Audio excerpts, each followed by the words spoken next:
I'm Logan Crawford, and right now on Spotlight, is it possible to find joy amidst the grim realities of environmental degradation and personal trauma?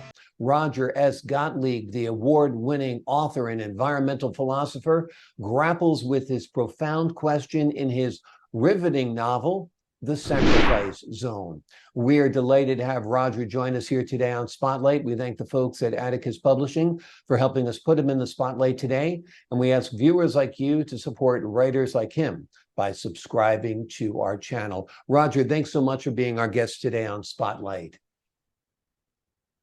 Thank you very much. Lovely to be here. Good to have you. This has been an incredible summer. We were talking about it a little bit before we started.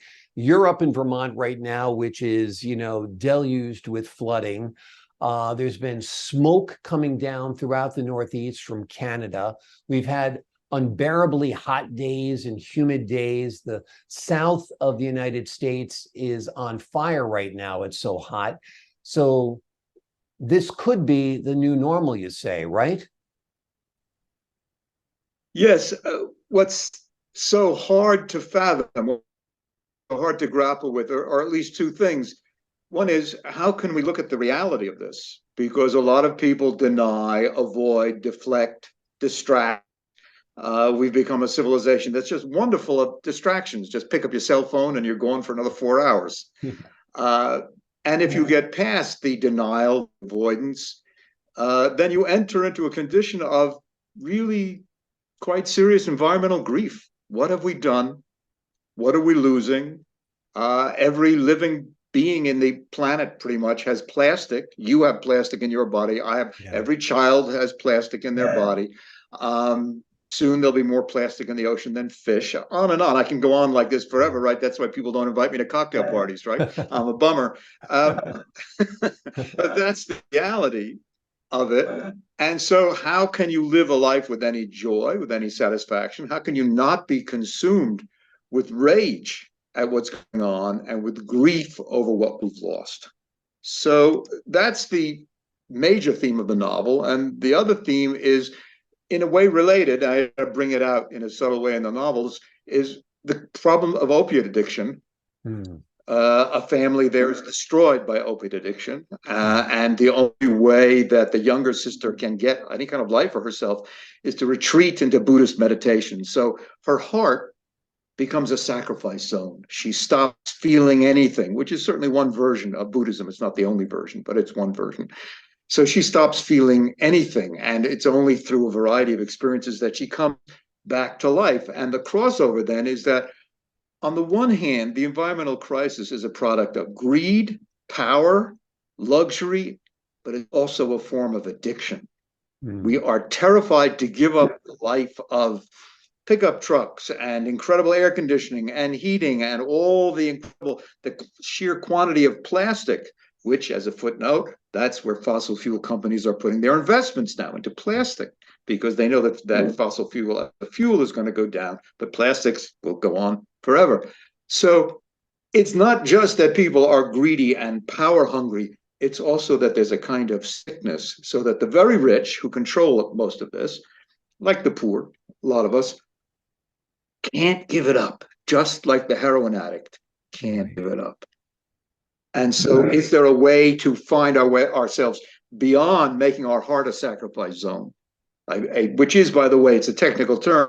A sacrifice zone is an area so polluted it can never be cleaned up. And that's what we're doing to the earth, and that's what we're doing to our own hearts. Is there a way out of it? That's the question I posed in the novel. Why did you decide to put this in a novelized form? Well, I've written 7 books of philosophy on social and political philosophy, ethics, environmental philosophy, philosophy of religion. And about 12 years ago, I published a book of short stories, environmental short stories. And there's a way I wanted to communicate that every philosophical position, I mean, that's what I am. That's my day job. I'm a professor of philosophy. Every philosophical position comes out of the lived experience of a human being. Otherwise, it's kind of boring philosophy that nobody cares about. Yeah. So in the short stories, I thought, well, I'll give it a try. I had written some dialogue before.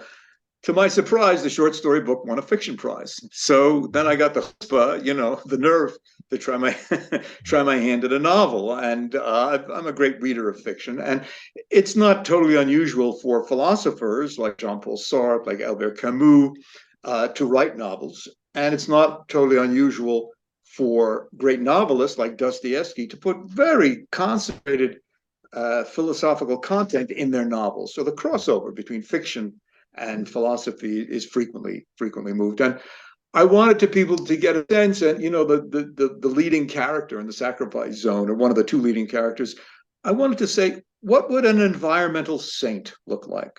So as this short, trim woman who's a dedicated environmentalist, she makes jokes, she farts, she drinks wine, and sometimes she gets really mad, and sometimes she cries. But there's a consistent sense of love that pours out of her love for the earth and love for human beings as well. Yeah. And that's what I'm trying to capture, is that if we can face our fears and our grief and our rage, if we can work through them, then we can give love to what's still here. You're still here. I'm still here. Anybody who watches this video is still here. And if they look out their window, they might see a tree, a blade of grass, a bird. All those things are still here. The worries for the future are real, but they don't keep us from sharing love now. Yeah, I think you're right on the money when it comes to having these lessons put in a novel. When I think about my own philosophical education, I remember Immanuel Kant. If I were to tell you exactly what he espoused, I'd really have to search my brain. But Jean-Paul Sartre, because of No Exit, I can tell you exactly what his philosophy is of existentialism. Yes. So definitely putting it in a novel works. My question is there an exit to this environmental crisis? I live here in a small town in Connecticut, and the transfer station is a parade of people bringing in carload after carloads of plastic and Amazon boxes and God knows what to the dump every day. Right. It's shocking. Yeah. I was thinking about putting together a fast motion video of every person in town just bringing in unthinkable amounts of trash every day. How do we sustain this? How do we get out of it? Where's the exit? Well, there are times when people made rather significant changes in the face of grave threats. I think of, what happened during World War II, where all of a sudden it became very cool and very chic for women to work in big factories. You had this advertising campaign, Rosie the Riveter, right? Yeah. A cute girl with a bandana on her head, and she was going off with a lunchbox to build a battleship. Because the men who used to build the battleships were at war. Now, that's a pretty significant change in a very short time. And then, sadly, when the men came back, the women were driven back to the home, and the housewife became the staple. So I don't know what we can save. 2/3 of wild animals are gone. 2/3 of birds are gone. 2/3 of insects, they're just gone, and they're not coming back. But life has a way of refreshing itself if you stop stuffing poisons down its throat. Right. And there are ways of living in terms of people sharing, in terms of people making do with much less. But if we'd have much less, it'll be a lot quieter. Yeah. And maybe we'd be able to think again, maybe put down our phones. I mean, there are traditional religious ideas, the Jewish idea of the Sabbath, where you don't work, you don't turn on machines. Now, don't turn on my phone for a whole day. Yeah, check it out. Yeah, exactly. So we could do this. But what's required is the most fundamental spiritual / ethical shift. For thousands of years, the great spiritual teachers have been saying, love your neighbor as yourself. The Buddhist teaching of care for the suffering of every being. Now, they're not practical men, they're not hip, they're not with it, they don't conquer things, they don't send rockets to the moon, they don't make $1 trillion. But could it be any more clear that they were right? They were right. And Karl Marx said, from each according to his ability, to each according to his needs. Same basic idea. We can share, we can give, we can have a much better life. Is it possible for human beings to do it? Well, I can't offer you a lot of hope, Logan. I wish I could. What I'd rather say is take a look at the tree outside your window. Look up the heroes of environmental activism. See that the tree just gives us everything that trees give, without thinking what's going to happen. When's the next guy with a chainsaw coming by? And does that other goddamn tree have more sunlight than I do? It just gives. And these environmental heroes, in every country, on every continent, there are people who risk their lives, take their time, their energy to protect a stream, a bird, a city, the air. That's what each of us can do in a small way, medium way, in a large way. And not simply as individuals. People ask me, Professor Gottlieb, what can I as an individual do? And I say, as an individual, join with other individuals and create a movement.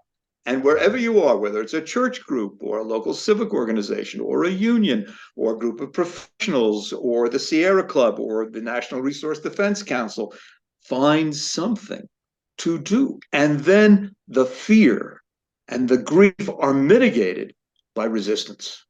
Many years ago, I wrote a book called The Spirituality of Resistance, where I said the high point of spiritual life is fighting back in the Warsaw Ghetto against the non-annihilating Jews. Wasn't a very popular idea, but I think the idea still goes. If we can mobilize ourselves out of our frightened passivity, our distraction, the world opens up, because there still are trees out there, Logan. There still are people to love. These things are not gone. Whatever's going to take its place, we're not going to annihilate all of life on Earth. Whatever's going to come is going to come. Now is the time to act. A lot of people blame other countries. I got to tell you, I landed in Beijing, last year. I stepped off the plane. Oh my God, the airport must be on fire, because there was a toxic, acrid smell of smoke throughout the airport. I stepped into a cab. I was like, I can't believe this. And I just thought there was a fire nearby. And that's just the air. I mean, and I was there for a month, and every day for most of the month, we were choking on the air. I mean, it's such a problem. In China, I saw firsthand. I hear it's just as bad in India as well. It's terrible. The Chinese Communist Party many years ago gave its top 1,000 members their own portable air purifiers. Everybody else could choke to death. Yes, there's plenty of blame to go around, and the more countries, quote, develop, the more the blame is shared. America still leads the world in greenhouse gases per person, and it's a sort of a moral question. What right do we have to enjoy our luxuries and create problems for other people? Did God say, "Oh, America's an exceptional country, let them live in luxury"? Destroy the climate and let the people in Bangladesh die when the next big storm comes. Well, no, we don't have that right. But we are addicted to it. Goes back to the theme of the novel. We're addicted to it. And therefore, the addict can't see beyond the next fix. That's the terrible thing about addiction. They can't see beyond. Even though they know, yes, the fix will only make me feel good for an hour, hour and a half, whatever. And then the need will come rushing back in. But that's where we are. The idea of, somebody said, well, eat less meat. And the Republicans went crazy. You thought they were cutting their throats if they ate less hamburgers. The assault on other animals in industrial farming, the assault on wildlife, is a horrendous moral crime that, people in the future, if there are people in the future, will look back and say, well, this was like slavery, what we did to animals. Billions upon billions of animals sacrificed to our lusts. So there's plenty to do. And it's this combination of, oh my God, things are awful, and I can still love. That's what I was convinced. What's going to happen? You're a young man, not like me. You can see by the color of my hair. But you're a smart guy, obviously very smart. Read any serious environmental website, GRIST, G-R-I-S-T, I recommend, has a lot of great stories, a lovely website. Is it getting better?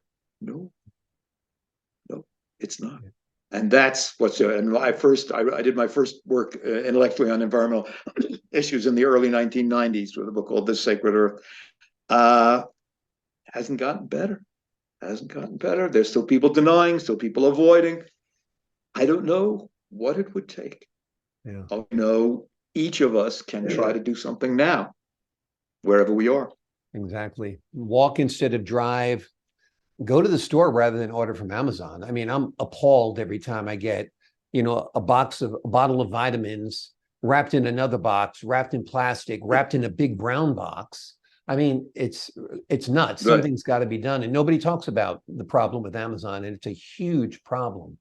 Right. Electric cars, they're coming, they're more plentiful. Hopefully that helps. Hopefully it's not just displacing the pollution to another area. It depends on how that electricity is produced. It's a complex Right. issue. Well, we have to get some kind of collective social control over the corporations that are doing this for their benefit. Exxon, which 40 years ago knew there was global warming and lied about it and hired a public relations firm, the same public relations firm the tobacco people hired to cast doubt on tobacco and cancer. They hired this firm to give them $15 million to cast doubt on global warming. They're still doing that in social media sites. They know what they're doing. There's no question they know what they're doing. They're addicted, and they think, well, we'll be okay. We'll have with us rich people in the top of Exxon. We'll have our gay communities. We'll make out such fun. But there's no gated community that keeps the toxic smoke out. Exactly. Exactly. I don't care how well you're living in a $5 million house. You still got to breathe that smoke, honey. And those people, supposedly, they love their children. They love their grandchildren.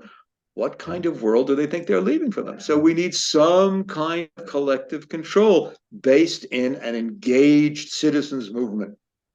Absolutely. That's the only way out. The citizens movement. Agreed. The name of the book is The Sacrifice Zone. It is a novel that takes many of these issues when it comes to environmentalism and drug addiction and puts them into a very readable, understandable form. It is written by Richard S. Gottlieb. He is a professor. Roger. Oh, I'm sorry. I did not say Roger? Roger S. Gottlieb. That's okay. Roger S. Gottlieb. Yeah. I think I said that, but I might have blurred it. Right. He has put this into a very readable form, and I think you'll enjoy the book, and hopefully, more than enjoy the book, hopefully it motivates you to make some changes. Roger, thank you so much for joining us here today on Spotlight. Thank you. Pleasure to be here. The pleasure is all mine. To the folks at home, I'm Logan Crawford, thanking you for your time this time. Until next time on Spotlight.